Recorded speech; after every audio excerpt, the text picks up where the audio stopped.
خانه ضرر خیلی ضرر دیدیم. یک خانه و یک دهلیز جور کردیم داخل سختی. این میکوش وای نه بازیم نه. دختر و چلور بچانو دا تقاوی که برالی دولس بجه دولس نیم بجه بس او بوله لاسه موږ را پاسېدو موږ په خبرېدو موږ ځان ورساوو هغه برالی تقاو ته ننوتې او دوی نه یاد سال دیوالای ما چپه شد همین چیزی خوراکه باب کلگیش در زیر او شد.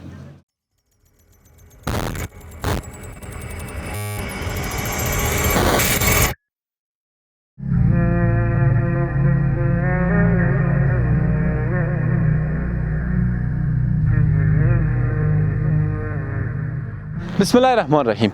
رسول الله صلی الله علیه و سلم مهربانی میکنن که صدقه سبب میشه که خشم الله متعال از بنده باز داشته شود، یعنی سبب از بین رفتن خشم الله متعال میشه.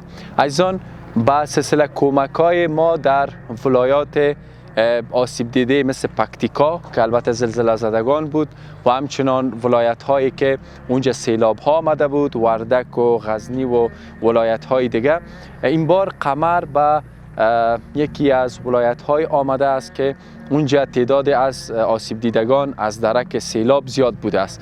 بسته های مواد خوراکی است، آرد است، روغن است، برنج است، لوبیا است، بوره و چای و همچنین شوینده باب، کمپل است. انشالله به خانواده ها داده میشه. البته فقط آرد و کمپلش به سر جایش قرار گرفته، مطابقی مواد دیگه انشالله نیست. پایین میشه، شما خود دیدین مرحله اول تمام میشه. در مرحله بعدی فامیل و خانواده ها را ما دعوت میکنیم، کسایی که معمولا فامیل های یتیمدار از زنان بیوه است و در ضمنش تعداد زیادش امی سیلاب زدگان هستند.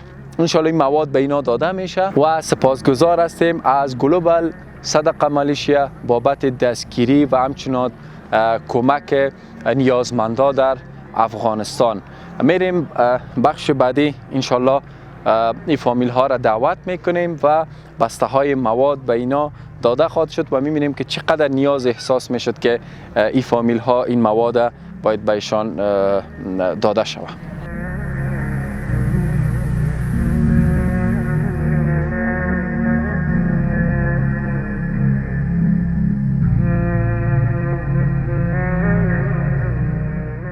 ورور جان څنګه تاسو؟ تشه جوړ خیر خیر. مننه. مونږ ته هغه معلومات راکړه چې په دغه حادثه کې څومره ستاسو فامیل اعضا هغه متضرر شوي دي او وضعیت اقتصادي مو څنګه ده؟ موږ خو دغه 15 نفره کوچنیان وو، یوه دختر وه او څلور بچیان وو. دا په تقاوي کې او برالی په 12 بجې 12 نیم بجې بس او بوله لاسه چې موږ را پاسېدو موږ په خبرېدو موږ ځان ورساوو هغه برالی تقاو ته ننوتې او دوی اوس تاسو څه ته ډېر اړتیا لرئ؟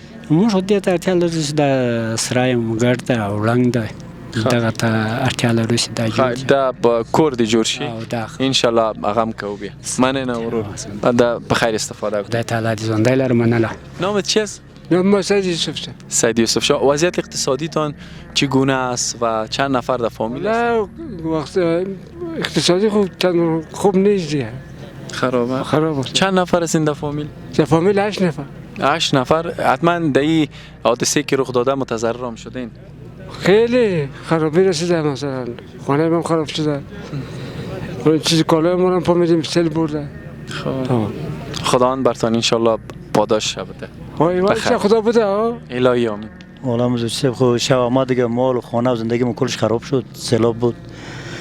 نه وقت شب دیگه این مصیبت دیدیم دیگه. ما هم دردتون بخیر ببینیم.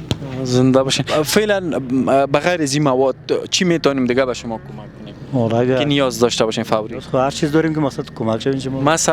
مثلا گندم، آرد، روغن. خب مثلا آرد و روغن این موارد خطا یک ماه شد. خانه تا نیاز به ترمیم چیز نداره؟ داره. این مال 10 نفر کارگر گرفتم، دوستا و کسا کارش هم دردی میکنم. اوکی. ان شاء الله حتما ما یک راهی برش پیدا میکنیم. خیر و سلام. زنده باش. خانه ضرر خیلی ضرر دیدیم. یک خانه و یک دهلیز جور کردیم داخل سختی. این میکوش وای نه بازیم نه. آره خیلی ضربات با ضربات دیدیم دیگه. اینمی کمک که میول کرده دیگه کمک هم ندیدیم. بازرسی نگه. قبلا شما کس کمک نکرده؟ نه هیچ کسی نمی اول آخر نمی اولش است نه. ان شاء الله آخرش نباشه. نه خدا مهربان دیگه، خدا شما را خیر بده که شما را همچنان. و غیر از این مواد خوراکی که حالا ممکن یک ما دو ماه مشکلتان رفت کنه، دیگه چی نیاز دارید؟ دیگه خونمون خانه وان تا رفته چهاردوالش کلش تا رفته دیگه، اونمون زندگی ما بود، اونمون زندگی رو کردیم، گردر کردیم، مثال مصرف کردیم، خیلی دیگه چی هر چی مصرف کردیم. خداوند رحم کنه. الهی آمین. من در یاد سال دیوالای ما چپه شد، همه چیزی خوراکه باب کلگیش در زیر او شد. خراب شد. غیر از این مواد خوراکی دیگه چی نیاز دارین شما؟ دیگه نیاز داریم که دیوالای ما جور شود. خب در چی حدود شاید ترمیم شود؟ از خود ما خو یک لک افغانی کار داره. 1 لک. خدا مهربان است بخیر ان شاء الله. در این حادثه شما متضرر شدین؟ چند نفر از این فامیل؟ فامیل؟ 6-7 نفر قابل. 6-7 نفر که این مواد مشکلاتتون اندازه حل میکنه؟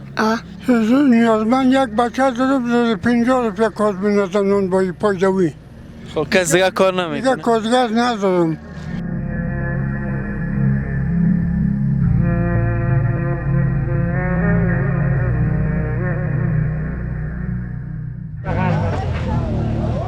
در نکنه خداوند جل جلاله قبولش کنه.